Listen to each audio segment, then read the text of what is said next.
How is your book going, Mummy? Your journey?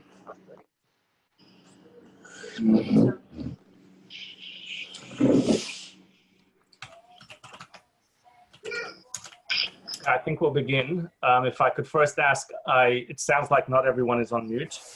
So if you can just double check that you're on mute, I'd appreciate that.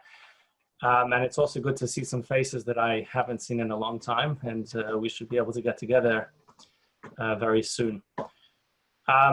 So basically what I thought to do today is I purposely don't want it to be such a long shir. So, because we're going to go through a lot of information. But we'll see how we do.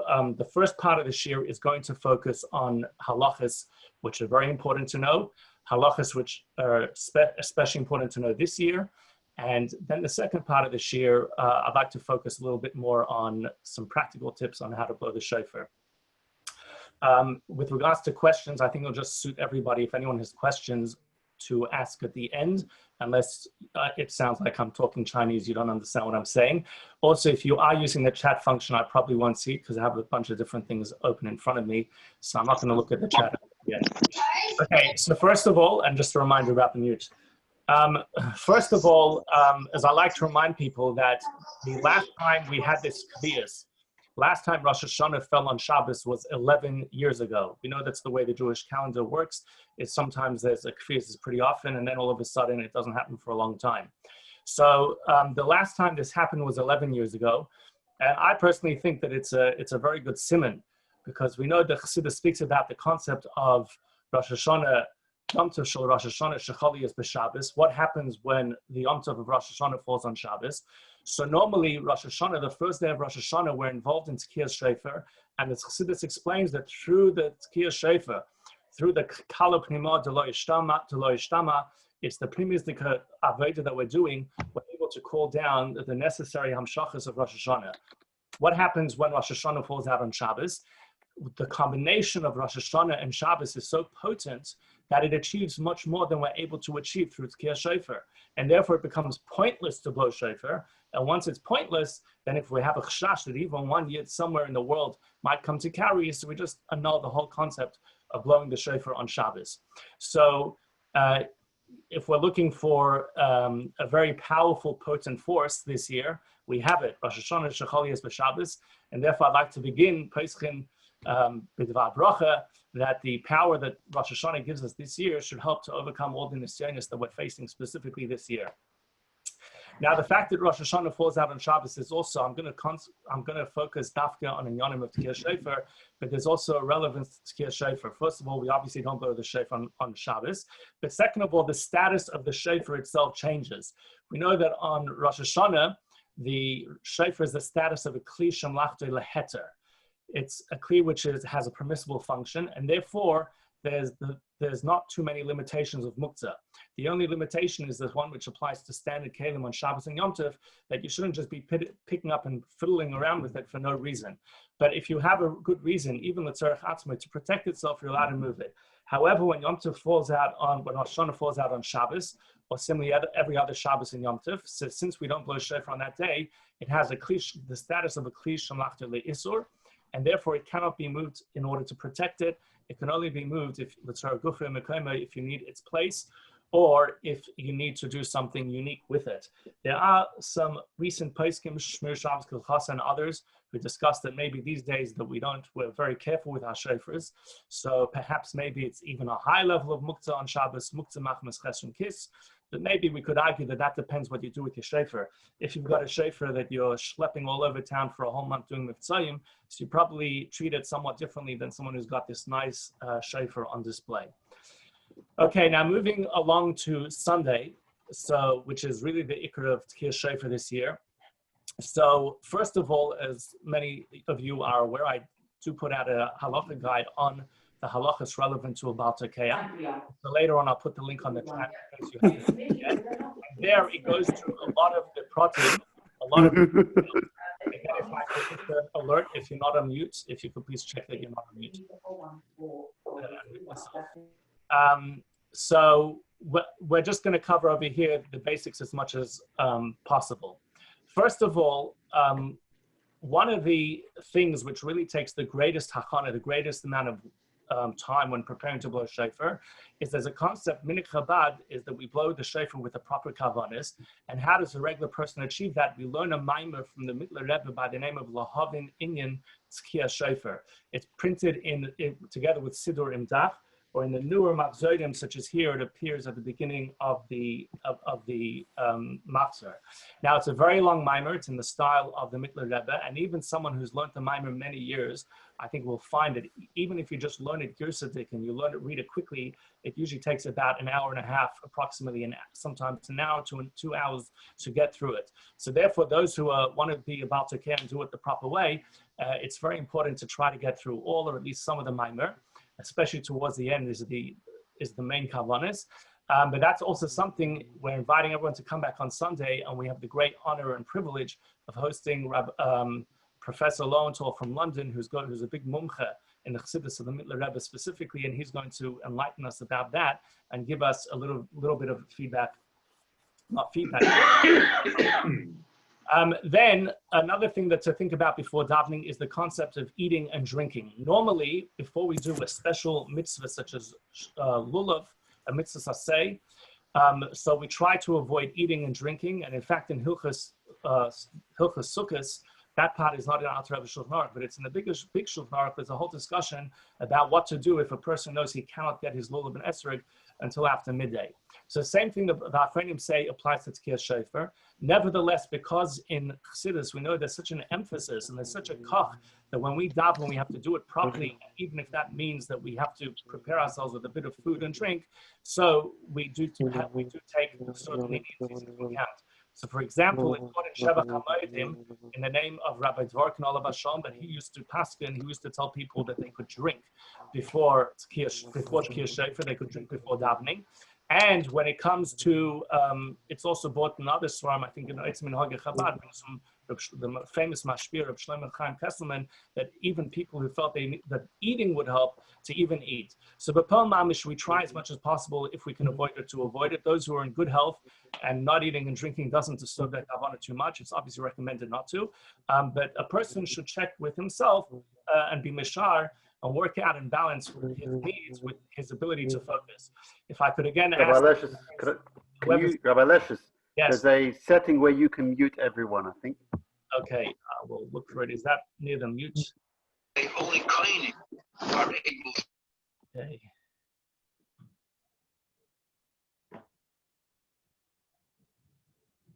Okay, I don't see it, but I'll try to...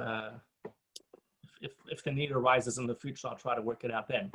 Okay, now another halacha which is very relevant for this year is that we try to avoid blowing the shofar in the first 3 hours of the day. And these are halachic hours. So basically, think about Soizman Kriya Shema. We say Kriya Shema before Soizman Kriya Shema, and shofar and musaf should not be davened during that time, only after the first 3 hours of the day. What is the reason for that? The reason is because the first 3 hours of the day is connected with Midas Hadin, and therefore we avoid as much as possible doing anything which is connected to evoking din in that time. So therefore, this year, especially when there's a chance that some people will be davening at home and the speed you might daven earlier, or the speed might be different. So it's important to remember that ideally not to daven musaf and neither to blow the shofar in the first 3 hours, the first 3 halachic hours of the day.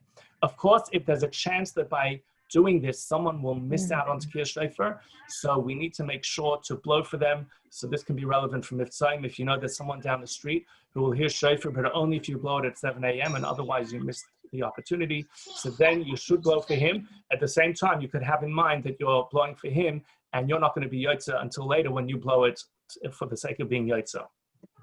There's a lot of halachos about the actual Shofar, about what it should be made out of, etc. But we know that in general, the lechatchila is to use dafka a shofar, which is from a ram, and it should be bent. It should be kafuf, not straight, which is fine because every single ram shofar I've seen is bent, and it shouldn't have any holes or cracks. Interestingly, in Shulchan Aruch, in that siman, there's a chunk missing. Siman Tov Pei Hey, there's a chunk missing from the Alter Rebbe Shulchan Aruch. So many people are not aware, but if you go to the big Shulchan Aruch, there's a lot of halachas about shofars with holes and cracks. So those should be avoided. But if a person knows that there's a hole or a crack and he needs to use it, he should make sure to consult with someone who's gone through that siman to make sure it's not a problem. To check for holes and cracks, very simple test, and that is to put your finger at the top bottom of the mouthpiece of the shofar, and then you just let it fill up with water and see if anything dribbles out the sides. Okay, Shechiyanu this year, normally on the second day of Rosh Hashanah, there is a machlokes whether you make a Shechiyanu because you already did the mitzvah on the first day. For example, on Sukkot, we only make a Shechiyanu the first time we shake lulav and esrog. So that machlokes has different parameters than on Rosh Hashanah. The Sukkot one is a different ma'aseh, but there is a machlokes on Rosh Hashanah, and normally the way we try to avoid the machlokes is to wear a beged chadash on the second day. The Baal Teka wears a new garment. However, this year that's not really relevant. You don't have to worry about a beged chadash because when we blow the shofar on Sunday, it is actually the first day we're doing it, first time, and that is therefore not a problem. Now the length. How long do the sounds of the shofar have to be? Well, there's the simple story and there's the complicated story. If you want to know what is kosher and what is not kosher, there's a very long, complicated treatment of this in the Alter Rebbe Shulchan Aruch, which I tried to summarize on the second page of the Halacha Guide. It is very complicated, but that's if it wasn't done in the ideal way. But to do it in an ideal way is pretty simple, and that is that the sounds, the blasts of the shofar are measured in what we call trumatin. Trumatin is about the length of a single trua sound. So basically the rule of thumb to remember is that most kolos need to be at least 9 trumatin long. So the easiest is the trua. The trua is made out of these 9 sounds. Sorry, I realized that my camera was off. Was that the whole time or just now? I apologize. Okay. So the trumatin is the share of the trumatin is 9, of the trua is 9, and the shvarim is supposed to match that as well, 9. Now, when we do a shvarim teruah, so together, obviously, that's going to add up to 18. So the shvarim is 9, the trua is 9, and that gives us 18. So that's the length of the shvarim and the truas. And the length of the tkiya is also pretty simple to remember, the lechatchila length, and that is that the tkiya has to match the length of whatever is sandwiched between that tkiya.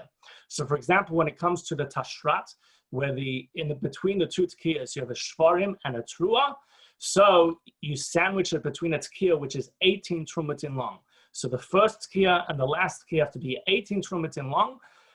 However, when it comes to tashat and tarat, where you're just blowing a shvarim in the middle or a trua in the middle, so then you could have a shorter tkiya, a tkiya which is 9 trumatin long. So it is bought that some of the Rabbeim will makbid to have very, very long tkiyas in general, but that is the bare minimum length which doesn't give you any issues. So the two numbers to remember are 9 trumatin and 18 trumatin. Basically during tashrat, you make sure the tkiyas are 18 trumatin long and the shvarim trua together is 18.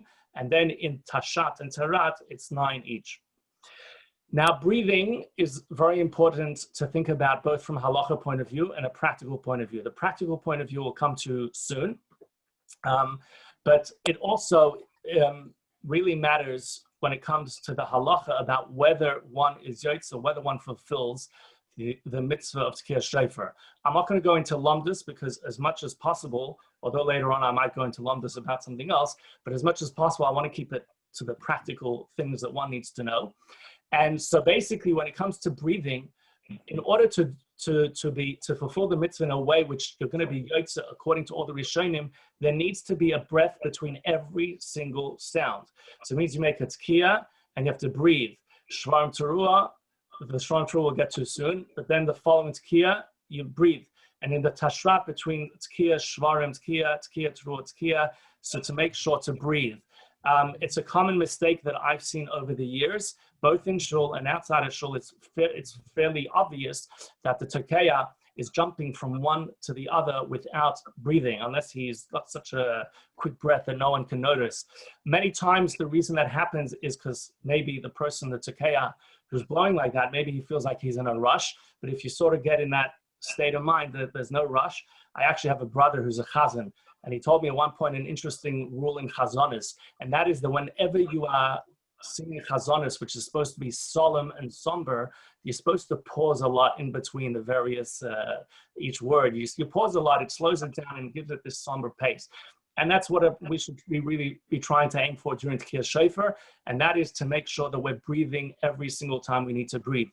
If a person doesn't breathe, it depends on the matzav, but very often that could disqualify the shofar blowing. So this is why it is really important. There is one exception, and the exception is, as I already sort of alluded to before, is the shvarim and the trua that come together. The shvarim and the trua that come together in the tashrat, there's a major machlokes rishonim about whether there's supposed to be a breath there or there's not supposed to be a breath there, what you're supposed to do lechatchila. If you did it the other way around, you yotze even b'diavad. This is a machlokes primarily between the Ramban and Rabbeinu Tam. So what do we do b'payil? The halacha the Alter Rebbe says is in the tkiyas d'miyushav. The tkiyas d'miyushav refer to the tkiyas we blow before musaf. And these are the tkiyas that we rely on to fulfill the mitzvah da'iraisa of blowing shofar. Well, this year it's the second day of Yom Tov is anyways to Rabbanon. But the main tkiyas, we make a pause, but no breath. A very quick pause. There has to be a pause to make it clear that it's two separate sounds. You're not just running from one to the other. But besides, after the pause, no breath. You go straight from the shvarim to the trua. The same thing would apply in shul, for example. After musaf, they blow an additional 30 kolos. So there again, you go straight from the shvarim to the trua with a very slight pause and no breathing. However, in the tkiyas d'mu'umid, which we won't necessarily do this year, we'll talk about that later, the tkiyas d'mu'umid are the tkiyas which are blown as part of musaf during the Quiet Shemona Esrei, during Chazaras Hashatz. So the sound, the shvarim true, when it's blown, then you have to actually stop to pause, not just to pause, but to breathe, right? So I guess to summarize that, there's two rules. Rule number one is that pretty much everything requires a breath in between. You go from a tkiyah to a shvarim, breathe. From a trua to a tkiyah, breathe. From a tkiyah to a tkiyah, another, you breathe.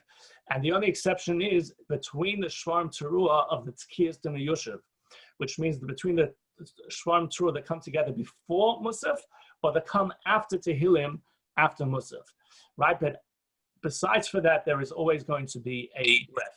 Now, another thing, talking about the breathing and the pausing. So when it comes to pausing between the sounds, like keeping it slow and somber, so if a person wants to have a big pause between two tkiyas, for example, that's fine. Let's say when tkiyah shvarim through a tkiyah, and now he's going to the next tkiyah, he wants to have a big pause, wait 20 seconds, that's fine. Or even between a tkiyah and the shvarim, or between a trua and a tkiyah, it's fine to make a long pause. However, in the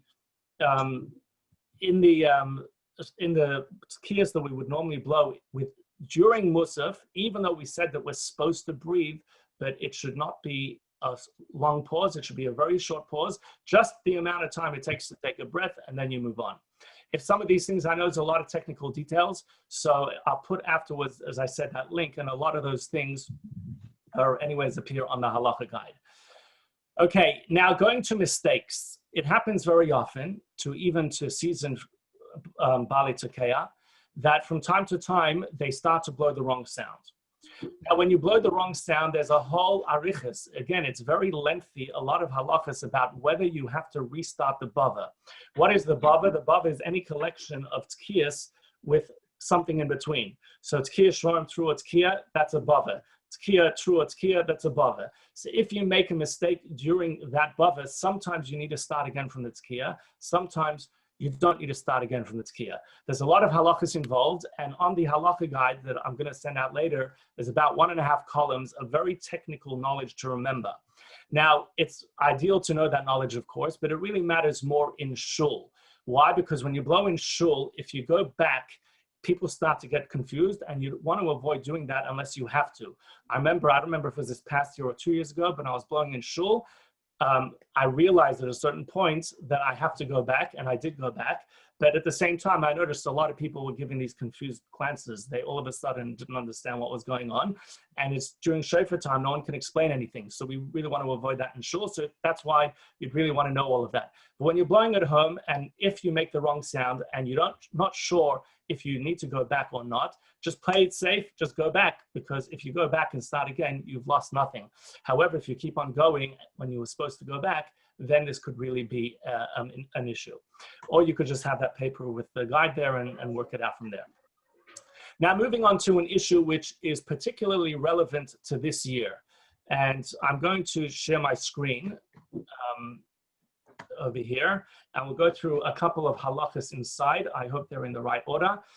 Okay, so this is in Tov Kuf Tzadik Beis, and here it says that Hamispalel Musaf B'Yachid, when someone davens Musaf alone without a minyan, Ein Mafsik Kedei Litkaya Seder HaBrachas. You do not interrupt to blow the shofar while you're in the middle of the brachas, right? Even if you have someone else who's not davening and he can blow for you, Ein Mafsik L'Shemam, you're not allowed to interrupt your Shemona Esrei to listen to it. Why not? Because it was instituted only for the tzibur. In other words, when there's a tzibur, then you blow the shofar as part of Shemona Esrei. Otherwise, you don't. What's the explanation? The explanation is, if you think about it, blowing shofar during Shemona Esrei could technically be could be a hefsek.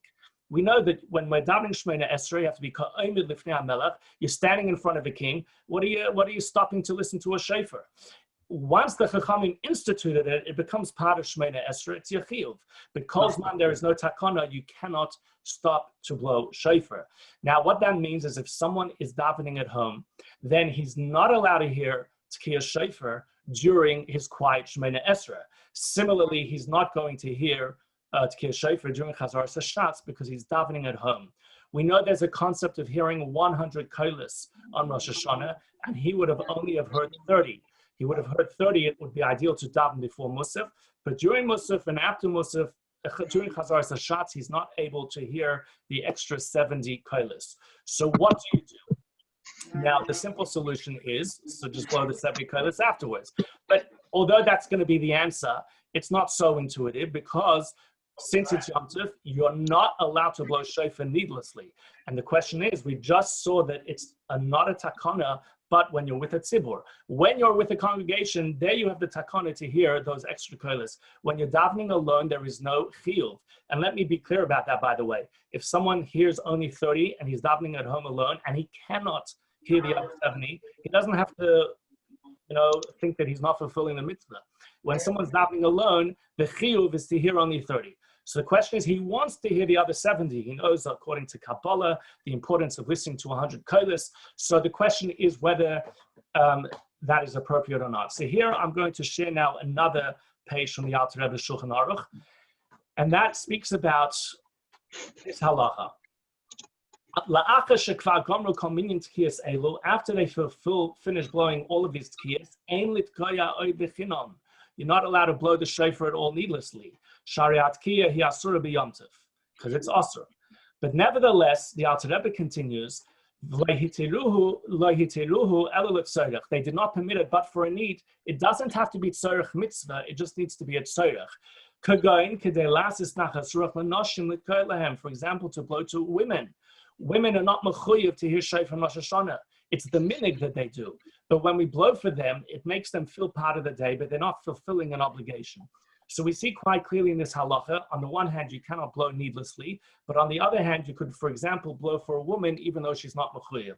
So the question is, what about these 70 additional kolos? So we're not mechuyev in that, but at the same time, it is brought in some of the later achronim in the Eshel Avram in the back of Shulchan Aruch. The Nitei Gabriel also discusses it, that if a person would like to blow those 70 kolos, he may. So therefore, if someone is not making it to shul, what the appropriate suggestion would be, he has to hear the 30 kolos. Ideally, he should do that before Musaf, and the additional 70 kolos is technically optional, but of course, part of hearing the 100 kolos, to hear that after Musaf. That takes us to the next question. We're looking at the Machzor, and we know the Toikin Lamed Kolos Kedei La'arav is a Satan.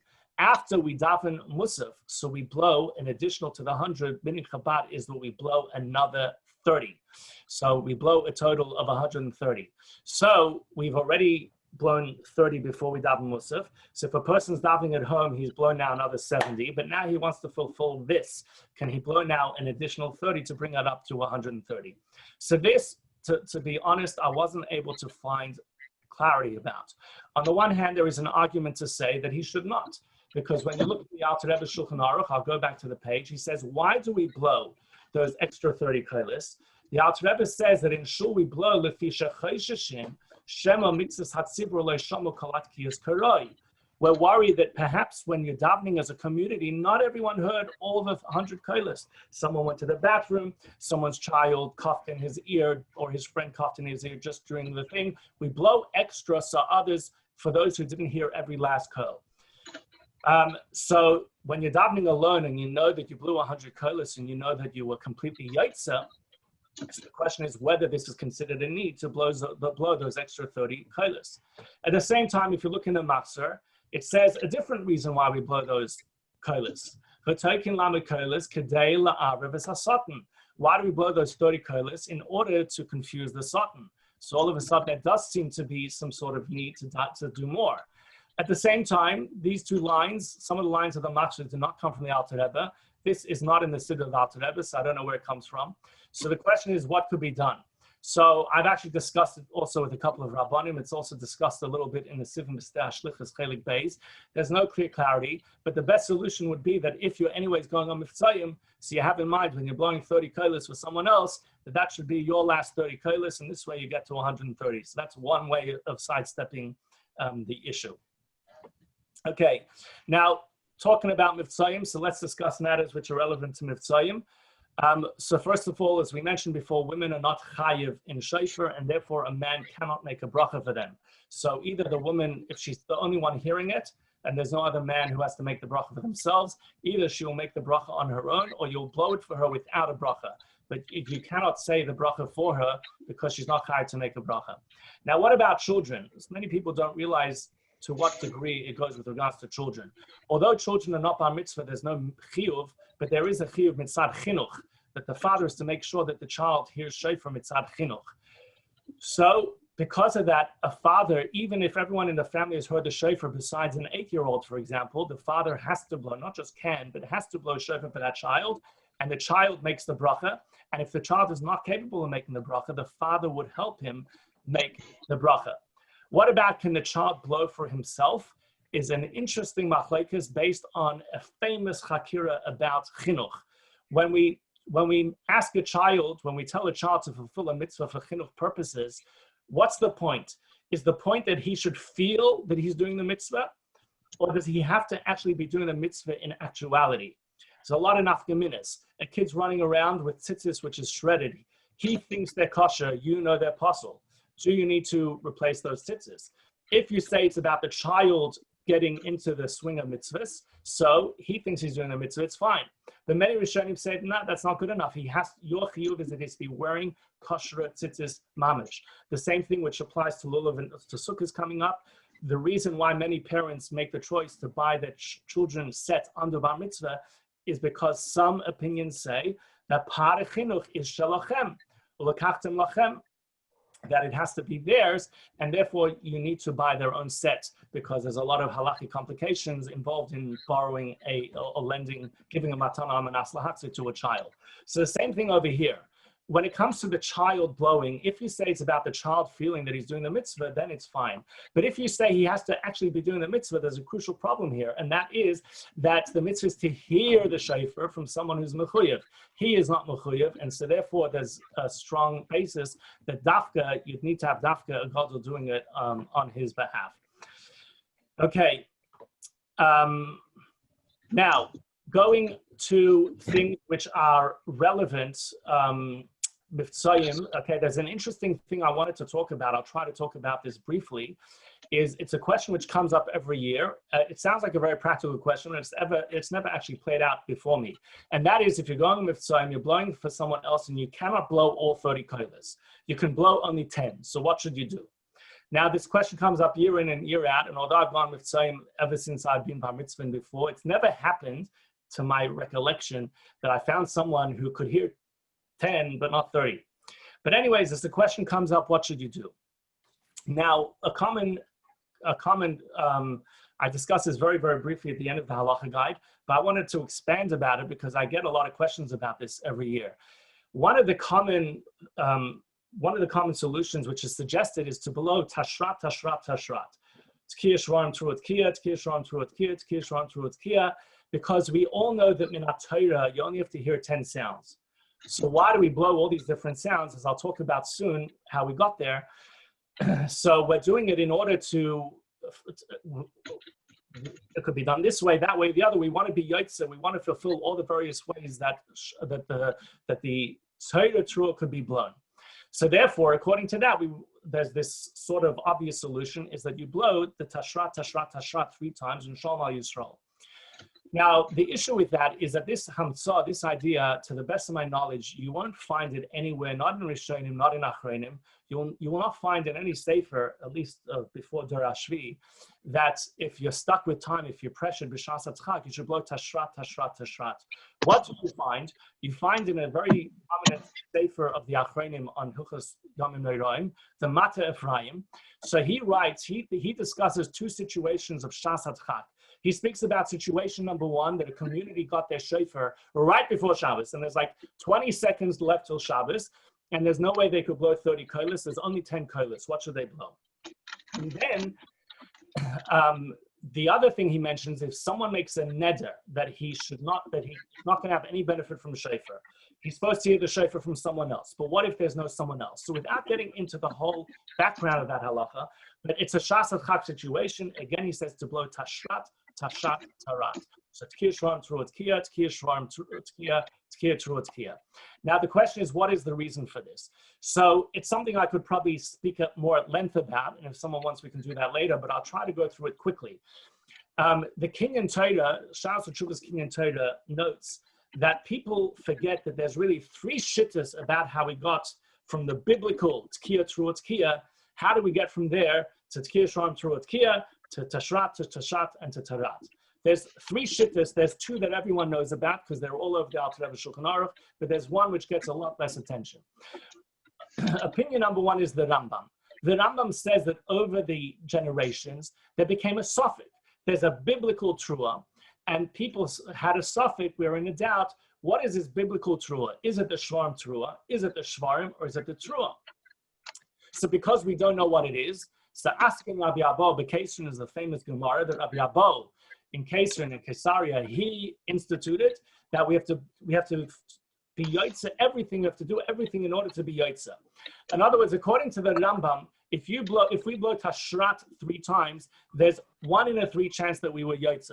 If we blow tashat 3 times, there's 1 in a 3 chance we're yotze. In order to be sure that we're yotze, we have to blow everything, all the 3 kolos, 3 times. In other words, we have to have 3 bavas, tashrat, tashrat, tashrat, tashat, tashat, tashat, and tarat, tarat, tarat. That's the shit of the Rambam.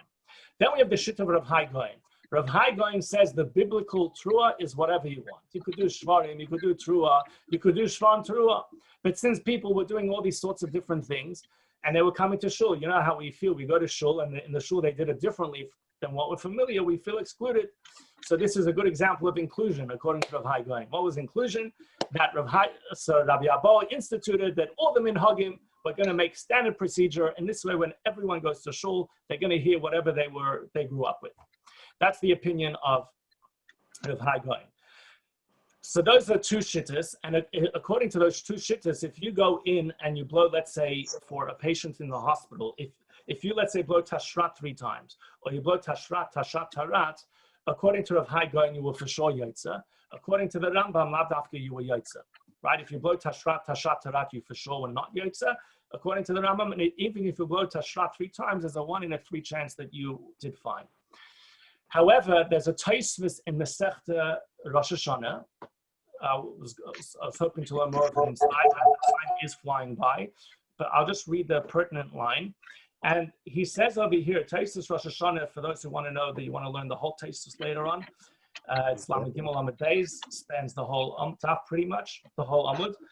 And Tosfos says, let's get my highlighter, the Savala, Commander Omar, that this opinion holds like the one who says, B'samach close by, that Achas Midivrei Torah, L'shtayim Midivrei Sofrim, that 1 is Minat Torah, 1 bav is Minat Torah, 2 is Midrabanan. I know that's very cryptic, and when you learn that line on its own, it's hard to work out the pshat, and even the only way to make out pshat in that Tosfos is to learn the Gemara, but it's also explained there at greater length by the Ritva and the Ran. That is as follows. There is an opinion that says, what is the biblical trua? Minat Torah, you have to blow tashrat, tashat, tarat. However, the Chachamim came along and tripled each time. Tashrat 3 times, Tashat 3 times, Tarat 3 times. This is a third opinion which does not get a lot of attention. However, according to this opinion, if you go into a hospital and you blow Tashrat, Tashat, Tarat, you were Yaitse because you did at least Minat Torah, you did the biblical, you did it the way it is Minat Torah. So therefore, to tie back to the Mata Ephraim, the King and Torah explains, when you go in and you blow Tashrat, Tashat, Tarat, then you're going to be Yaitse according to 2 out of the 3 main. Because according to Rav Hai Goin, whatever you do is fine, and according to Tosfos, you have to do Tashrat, Tashat, Tarat. But any other combination of 10 kolos will not guarantee a successful result according to 2 shittas out of 3. So this is a very, very, it's a very, very good basis. The Mata Ephraim himself does not explain where he's coming from, but this is an explanation of the King and Torah. But it's a very solid basis to explain that the reason we take this approach is to stick with Tashrat, Tashat, Tarat. Now, the other option I mentioned earlier about Tashrat, Tashrat, Tashrat is something which is, you do, some Rabbanim do suggest, and part of that is having a Tanai in your mind that whatever sound does not belong, whatever code does not belong over here, I have a stipulation in my mind that I'm not going to be Yaitse that sound. So for example, let me blow Tashrat, Kir Shvarim, Truot, Kir, and if, for example, the Shvarim is not part of the biblical Truah, so my Tanai is going to cancel out that kol, and it's as if I didn't blow at the Shem Mitzvah. The problem that Lechera arises with that, which I haven't found a convincing explanation for, is that even if the Teka, even if the person blowing the shofar has that in mind, but what about the person listening to the shofar? For example, the person in the hospital room, that person just all the sounds are connected with the mitzvah of shofar, and they're not making any tanai. And even though I might have in mind that not all the sounds should count for tkir shofar, but that person is, and therefore that could serve as a hefsed. Okay, so that concludes that discussion. I do know that I went through it a little bit quick, so if anyone wants further clarity, I'm more than happy over the coming days to go through that a little bit more. Now, at this point, we're going to conclude the halacha element of it, and we're just going to discuss some practical tips. Now, when I was asked to discuss some practical tips of blowing shofars, so, in my mind, I wasn't sure exactly what to talk about because, the practical tip is picking up the shofar is pick it up and blow and Shalom Al Yisrael. It's like, like using a screwdriver, so to speak, just pick it up and turn, right? So it is a pretty simple instrument, and that is you put the shofar to your mouth and you blow. And the only way to get there is to try it out b'chulu, and I'm quite convinced that most people here probably do have a lot of experience with basic shofar blowing. Now, I don't think the Zoom environment is conducive in order to go and to teach someone how to get the sound out of the shofar, but what I will do is run through a lot of tips that I've sort of picked up over the years, which hopefully will be of assistance to you. A lot of these tips actually I picked up more once I became a Baal Tekeya in Shul. I remember the first year that I was a Baal Tekeya in Shul. So walking into Shul, like in my mind, it was, what's the big deal? I've blown shofar every year on Rosh Hashanah, go to the hospital and I blow 20 times in an hour. Blowing in Shul is surely not such a big difference. And to my great surprise, it is very, very different. One difference is, of course, because of the atmosphere, but you're actually blowing in a very different way. First of all, when you're in a shul, depending on the shul you're in, there's a much greater need to project the sounds over the entire shul. So if I'm blowing on Mifsayim, I need a guy within a meter of me to hear me. If I'm blowing in shul, it's got to be loud enough for everyone to hear, and ideally loud enough even that if people are making slight noises like sneezing and turning pages, it's not going to affect everyone's hearing. Second of all, in shul, it tends to be that the kolos are longer, right? When you're running around with Tzayim, in your mind, you count the 1, 2, 3, 4, 5, and you try to keep the kolos as short as possible because you have to run to the next person and the next person. In shul, you tend to blow longer, and therefore, you get more, it takes a lot more koiches. So it's still a work in progress. Those of you who are in Young Yeshiva will know that. One thing I can say that I probably do very well is there is a spot, I think it's a Priyat Chaim, somewhere from the Arizal, that the colors of the shofar match. There's the white and the red. So the red is the face of the Baal Tekeya when he blows the shofar. So I think I'm pretty good on that count. But that's actually something which is brought up in Kabbalah. Now, an obvious thing is obviously to choose a good shofar. when you buy a shofar, if you, I'm obviously not talking, some of these tips are obviously, no one's going out to America now and buying a shofar, for example, but some of these tips will help this year and some are also long-term. It's very worthwhile when you make that investment that you get a shofar that works and that works for you. What works well for another person won't necessarily work for you, and vice versa. I remember back in the days when I davened in the 7:30 minyan in yeshiva, so there was a particular shofar and someone blew it and the sound was just incredible. It was like the perfect shofar sound, if you know what I mean. And so I went and I asked if I could borrow that shofar for Rosh Hashanah, and I did, and I could not get any sound like that out. I could get sounds out, but it doesn't sound like that at all. Everyone blows differently, and everyone holds it in their mouth differently. And so therefore, just because the shofar works for you doesn't mean it works for someone else. So therefore, you want to get a shofar that works well for you. So you go to the store and you try them all out and just blow away till you find one that works for you. Another thing is to try and get to know your shofar really well.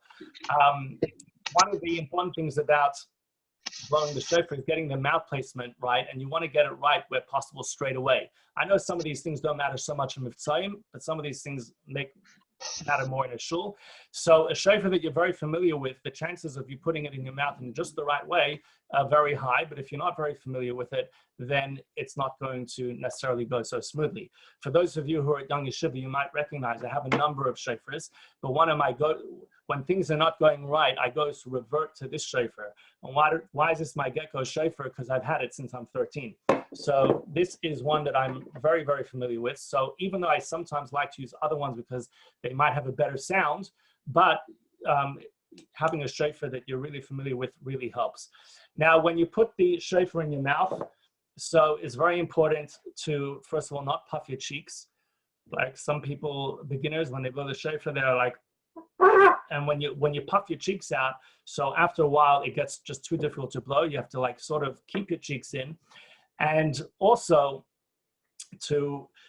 different things work for different people. We all know that in general that a shofar touches your lips, it doesn't go in your mouth. But some people find it easier for the shofar to go slightly into their mouth, and some people will tell you that that actually makes things worse for them. So if you've never tried to experiment, I know these are simple things, but if you've never tried to experiment by either inserting it just a touch more into your mouth or leaving it more out of your mouth, you might find that it makes a very big difference. Now, the main thing that I found, especially in a shul situation, that makes probably the biggest difference is things that have to do with breathing. So we all breathe, it's just innate. We just do it, without much thought. How we breathe when we blow the shofar is really going to affect the long-term picture. First of all, when we blow the shofar, it's very instinctive to keep on blowing in, but your body also needs to blow out. So you're going to blow shofar, you're going to blow tkiya, and then just instinctively, you want to blow in, but sometimes it's actually not what your body needs. It needs to blow out. So that's something that's also, by the way, in public speaking. People who are not familiar with public speaking, in the early stages, they get up and they're nervous and they start to sound shaky. Why? Because when their body needs really to be breathing out and relaxing, they're breathing in. So it's really the same thing with regards to shofar. It's to pay attention, keep track of if you really need to breathe out, breathe out. And sometimes if you took in a really big breath and then you blow its tkiya, you could either exhale like half of it out, and that's considered l'chera neshima, and you still have enough to go to the next one. Obviously, to be safe, it would be better just to breathe all the way out and then breathe back in. But you have to remember just to keep on breathing out before you breathe back in. Number two is using your nose. This is actually a technique. I was wondering once, I wrote an article about tkiya shofar vis-a-vis other wind instruments. One of them is the Australian didgeridoo, and they seem to be able to blow it for an hour on end. So why do I struggle with it? Tkiya gedola. So the answer is there's a very interesting type of breathing which I cannot do, which is very useful for that. And that is that there's apparently a way that you could breathe into your nose while you're breathing out of your mouth. So you don't need that for tkiya shofar, and actually it would probably make things worse. It's not halacha. But that's something that I picked up, is that if you keep on breathing, if you do it with your mouth, what happens is every time you breathe in and out, you're basically loosening your grip on the shofar, and then you're tightening your grip on the shofar. And that's loosening and tightening your grip will mean that over the shofar blowing, you're going to lose your grip. And also it's going to cause a lot more saliva, and it's going to be much harder if you're blowing a lot, long kolos in order to do well. However, if you if a person mixes their nose into the equation, they do a lot of breathing through the nose and the mouth does not have to move at all. I know a lot of these things might sound very rudimentary, very perhaps, mundane, but these things can make a very big difference if someone needs to blow a lot, especially, in a more of a somber environment than with some environment. Also, very important when blowing is not to blow too forcefully, just blow steady. You don't have to get all your breath out in the next 10 seconds, but just not blowing too hard into the shofar. And as I mentioned at the beginning, Simon's not halacha, but also over here to pace oneself. There's no rush. I mean, sometimes with Simon there is, but usually there's no rush, and just to do that. And one final thing connected with breathing is many of us, even when we stand, we tend to slouch a little bit. I found a lot that when you stand, at least the upper part of your body is more straight, you actually do a lot better with the shofar blowing. Anyway, so it was a bit of a project coming up with tips, practical tips on how to blow shofar, but that's pretty much what I prepared for tonight between the halachos and the tips. And I'm more than happy for there to be a question and answer session. And I'll just start to check if there's anything in the chat besides that I should turn on my video. I really apologize about that. Okay. Can I ask you a quick question, Rabbi Lesches? Yes. With the tashrat, the difference between Umut and Miyushev was that breath or the pause. Is there a reason behind that, the difference? Yes, the reason is based on the lumdus behind it. Basically, there is the Shitta of the Ramban who says that you're not allowed to breathe, and if you do breathe, you're not Yotzer. Shitta of the Ramban. The Shitta of Rabbeinu Tam is that lechatchila you need to breathe, b'diavad you're Yotzer. So what do we do when it comes to the tkiyas to Miyushev, which are the tkiyas that we're doing to be Yotzer? We want to blow in a way that all the Rishonim will give us a tick. Whether lechatchila or b'diavad, we get a tick. So Ramban says the only way to be Yotzer is by not breathing there. And Rabbeinu Tam says, if you did that, I'll hold you Yotzer b'diavad. So that's what we do there. But in order to be Yotzer, but during Musaf, we do make that breath. I think they've been used. Okay, I'm going to go through some of the questions from the end to the beginning. Please go over the last Tosfos of the last of the three. Okay, so basically we blow tashrat, tashat, tarat. The question is, how do we get there? The Torah says we only have to blow tkiya towards kiya, tkiya towards kiya, tkiya towards kiya. How do we get to tashrat 3 times, tashat 3 times, tarat 3 times? And especially the Gemara says that who instituted this? Asking Rabbi Abba Bekesrin. The Rabbi Abba, he's a 4th or 5th generation Amor in Eretz Yisrael. That's like way down the chain. And he instituted tashrat 3 times, tashat 3 times, tarat 3 times. So the shitta of Tosfos is that the Minat Torah, you're supposed to blow tashrat once, tashat once, and tarat once. That's what you're supposed to do Minat Torah. And the Chachamim came along and they tripled each occurrence. So according to the shitta of Tosfos, when someone blows tashrat, tashat, tarat, according to that shitta, they are yotzim Minat Torah, not midrabanan, but they're yotzim Minat Torah. Okay, so could you please confirm exactly, maybe I should start at the bottom because I'll be jumping around. But anyways, I'll just take the questions, I'll get through all of them hopefully. Could you please confirm exactly which sounds we should make on Mitzrayim? On Mitzrayim, although I discussed a lot about what you should do b'shas hatzchak when you don't have enough time, what you should be doing for is 30 kolos. Tashrat 3 times, tashat 3 times, and tarat 3 times. So basically, whatever we blow in shul before Musaf, that is what we should be aiming to blow on every instance of Mitzrayim. Okay, in what order should the 70 catch-up kolos be blown when not b'tzibur? Well, when you blow those 70 kolos, it's just 70 kolos because you're not doing it as part of Shemoneh Esrei, you're not doing it as part of Chazar Sashatz. So you're just, when you finish Musaf, you're just blowing 70 kolos in order. So you would do it just like we do it in shul. You do tashrat, tashat, tarat, and you just repeat that 7 times. Okay, I am going to, I think, go back to the beginning and start that way because there are questions that keep popping up. Okay. If you blow more than 9 trumatin when blowing tkiyas, so the concept. Okay, I assume that question is, we said, for example, by the trua that you only need to blow 9 trumatin, and therefore the tkiya is only 9 trumatin. What if a person chooses to blow a very long tkiya, which is 18 trumatin, or even you look at the minhagim of the Rabbi import, 40, 50, 60, does the tkiya have to match that? So that's not a chiyuv, that's not an obligation. If you want, you can look later in Oitz Minhagei Chabad. It does bring the way that different Rebbeim blew, and some of them were makbid that the Tkiya should match the size of the Trua in between B'poil Mamish, but that's not a requirement in Halacha. The requirement in Halacha is that it has to be the bare minimum shear, which is either the 9 or the 18, depends on what is in the middle. Now, the next question, the Alter Rebbe himself says that one can blow mitam hayidul lahem. Why do you have to quote only the Eshel Avram? So the page I showed, a good question, the page I showed did have the mitam hayidul lahem, but the reason I didn't quote that is because that's not necessarily going to help us for the last 30, the 100 plus 30, because it boils down to why do we blow those last 30? Because when the Alter Rebbe says mitam hayidul lahem, the Alter Rebbe is talking about Kabbalah. They blow it api Kabbalah. So that's really the question. After davening, when we conclude davening and we blow the additional 30, why do we blow that? Do we blow that api Kabbalah? That's what it implies in the Siddur, or maybe Kedela Arvav HaSatan. In other words, there's some ruchnistic reason. Or are we just blowing it? It's just a technical thing that we daven, that we blew in shul. There's certainly someone who probably didn't hear everything, so we're doing it to be out to them. Now, according to the other reason that we're just doing it in shul because maybe people didn't hear it properly, well, at home, that's not a concern. And so then the question is whether someone is going to be able to just blow stamazai, those 30. So using Alter Rebbe to say that this passes, that this is considered mitama yidul lahem, lav dafka, that is considered good enough. Okay, is it possible to get a written copy of the shir? Yes, if and when I ever write it, but unfortunately I haven't. I can give you the copies I prepared, but I didn't actually write down the shir. I just had these like point forms.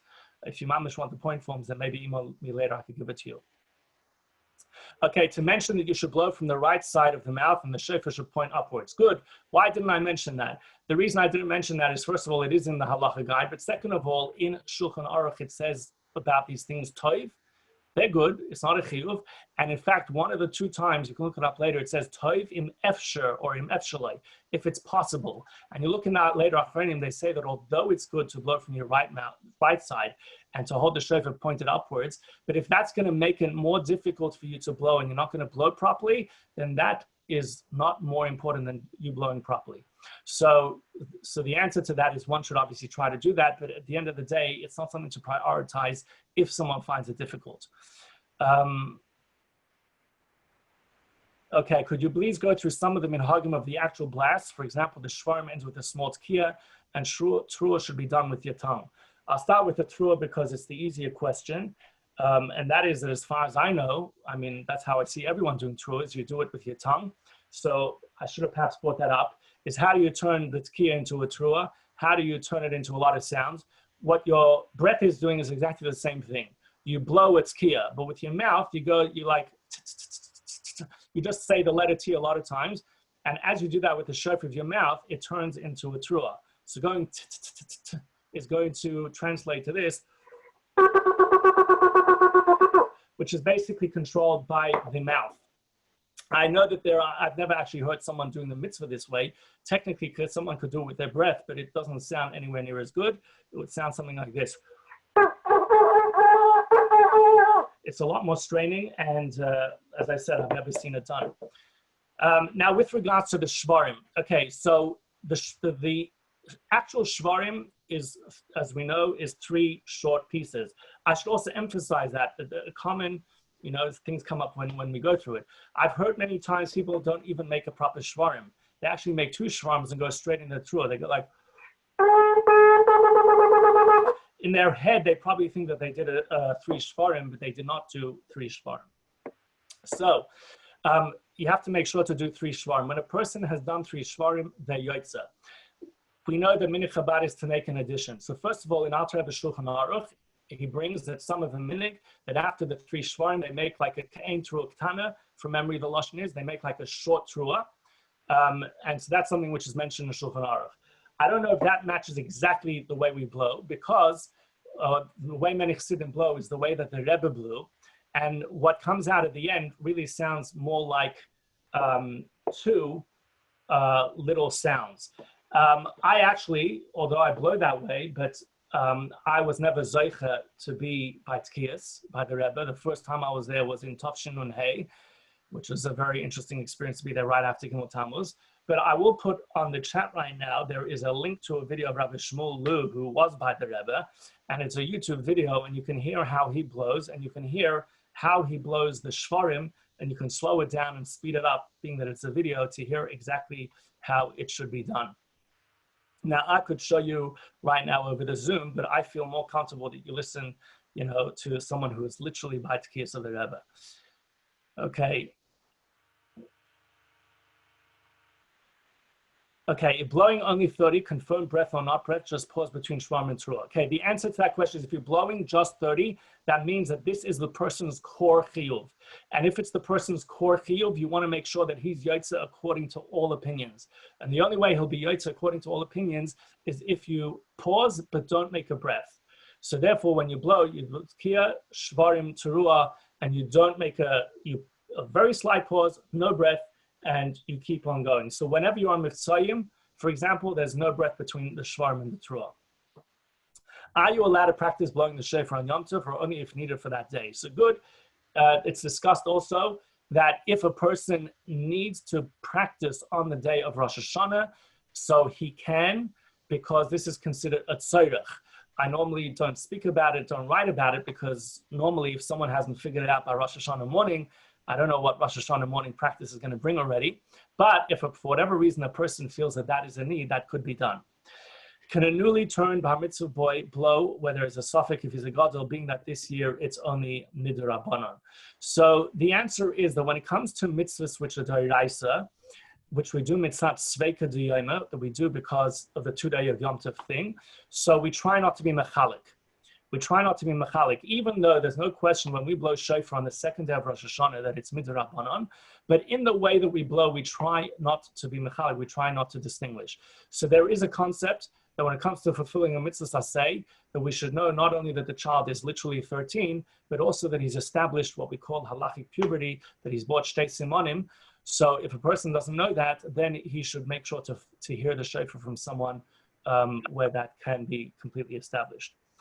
Okay, can we help a woman with the bracha by just helping and letting her say Hashem's name? Okay, here exactly what to do. You're going to hear different sort of things.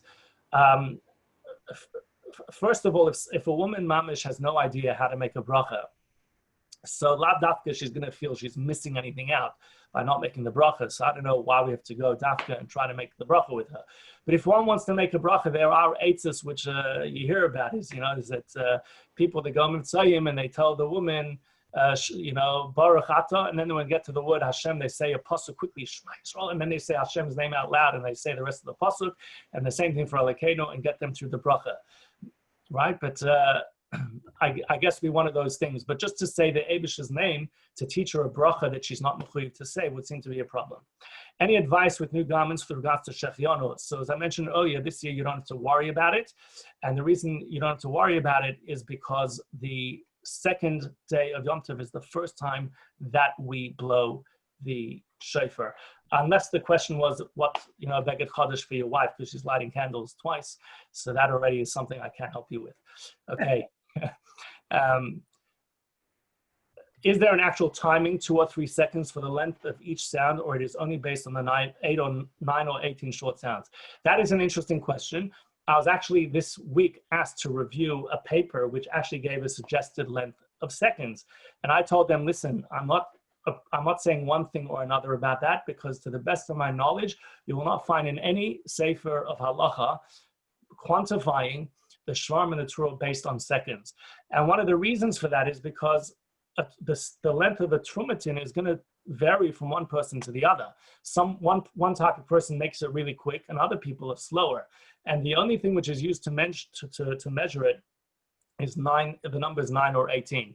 But at the same time, you should also remember that most people, counting in your mind 1, 2, 3, 4, 5, 6, 7 is going to be, you're blowing quicker than that. The trumatin are quicker than that. So when you're blowing, I know we're supposed to have ruchnis dika thoughts and kavanas, and that we're going to talk about on Sunday.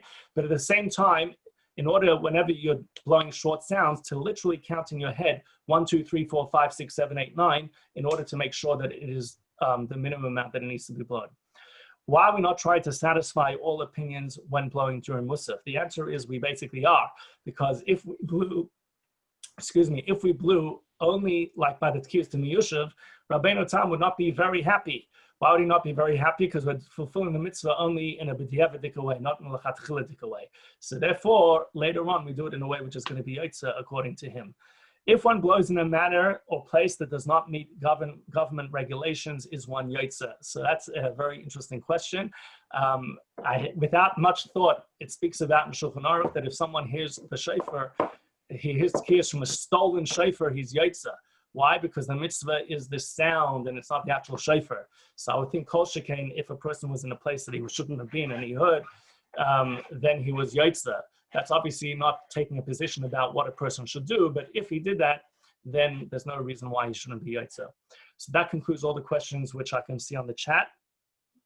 And if there's any more questions. Yeah, can I ask a question? So Yeah, is do we eat mizonos or anything before tekiyas?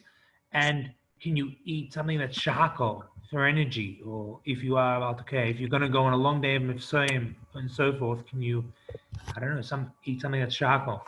Yes, so there's 3 shlavim. So in other words, if someone knows they can hack it without too much of an issue, then best not to eat and drink at all.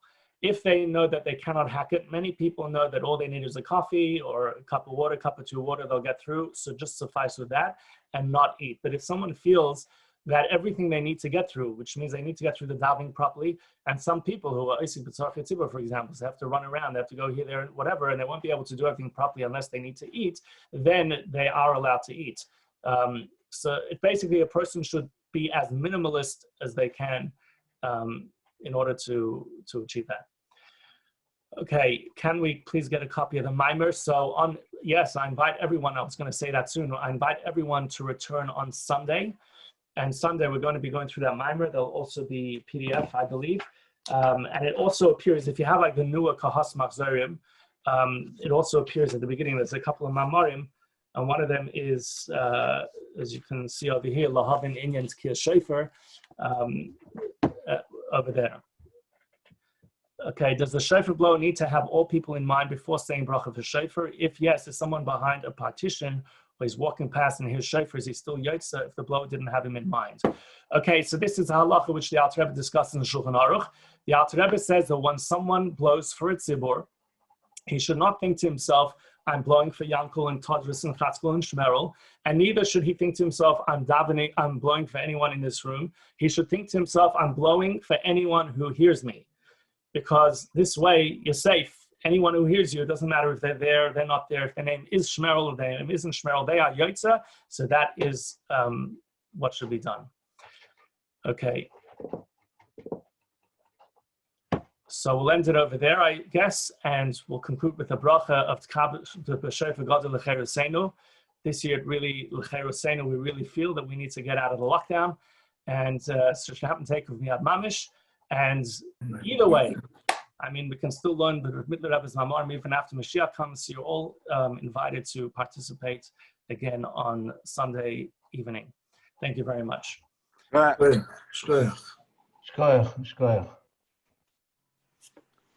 Excellent. Thank you so much. Not a problem. Rabbi, is there an need to actually drink a little bit of water or anything like that, minhag Chabad, before, so you're not fasting? So I haven't seen that. Perhaps there is. I haven't seen that. I do know that many Chassidim are makbid dafka not to have anything. Some Chassidim are makbid to have something, but I always understood that to be because they know that they won't, or at least it's a suffix that they won't daven successfully. Yeah. Yeah, it could be there is something, you know, there is taka reason to be makbid, but I'm not aware of it. In 770 they have coffee. Yeah, and Hakanami, but I don't know if I drink that coffee any day.